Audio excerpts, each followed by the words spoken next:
এই বিএনপি সরকার তাদের ৩১ দফার মধ্যে যা বলেছে তার বিরুদ্ধে অবস্থান নিয়েছে। জালেমদেরকে যদি আটকাতে না পারেন তাহলে দেশ ধ্বংস হয়ে যাবে। এই দেশকে যেভাবে হাসিনা ধ্বংস করেছিল এর চেয়ে আরো বেশি ধ্বংস করবে।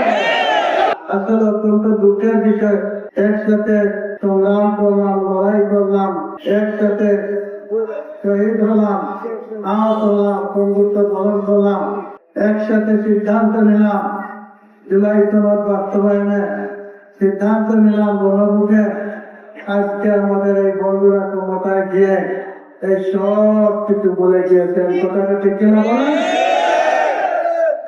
এই ভুলের কারণে তারা জাতির বিশাল ক্ষতি করেছে। তারা ১০০ বছর এটা পূরণ করতে পারবে না। ওনারা করছেন এটা যে এখন আর কোন যোগ্যতার প্রয়োজন নাই, এখন যদি ছাত্রদল হয় আর বিএনপি হয় অথবা যুবদল হয় তাহলে চাকরি হয়ে যায়।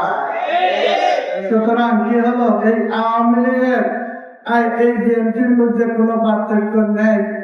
এই বৈষম্যহীন অবস্থার জন্য যারা শহীদ হয়েছিল আজকে আবার সেই বৈষম্যটা এখানে চলছে। এই যে বিভিন্ন স্থান আছে যেখানে গুরুত্বপূর্ণ স্থান, সেখানে নির্বাচন না দিয়ে বা সরকারি ভাবে অফিসার আছে প্রশাসক না দিয়ে দল থেকে প্রশাসক দিয়ে এটাকে বাদ করে দিল। তারা দেখছে ওটা কিনা বলেন? যারা জুলাই যুদ্ধে ছিল না তাদেরকে আমি জুলাই যুদ্ধ করে এখন সম্মতি করে জুলাইকে বাদ করে দেওয়ার জন্য এই চিন্তা করছে। তাই আল্লাহ রাসূলের একটা হাদিস হলো উনসুর আঘাতা জালিমান আও কানা মাজলুমান, তোমার ভাই যদি জালিম হয় তাকে সাহায্য করবে, যে জালিমকে সাহায্য করবে তাকে জুলুম করা থেকে আটকাবে। তাই আজকে এই বিএনপি সরকার তাদের ৩১ দফার মধ্যে যা বলেছে তার বিরুদ্ধে অবস্থান নিয়েছে, এই জাতির বিরুদ্ধে অবস্থান নিয়েছে। তাই তাদেরকে সাহায্য করার উদ্দেশ্যে আজকে জামাত ইসলামী এই কর্মসূচিগুলো গ্রহণ করেছে। জালেমদেরকে যদি আটকাতে না পারেন তাহলে দেশ ধ্বংস হয়ে যাবে। এই দেশকে যেভাবে হাসিনা ধ্বংস করেছিল এর চেয়ে আরো বেশি ধ্বংস করবে। দেশকে ভারতের হাতে ইচ্ছা করে তুলে দিবে।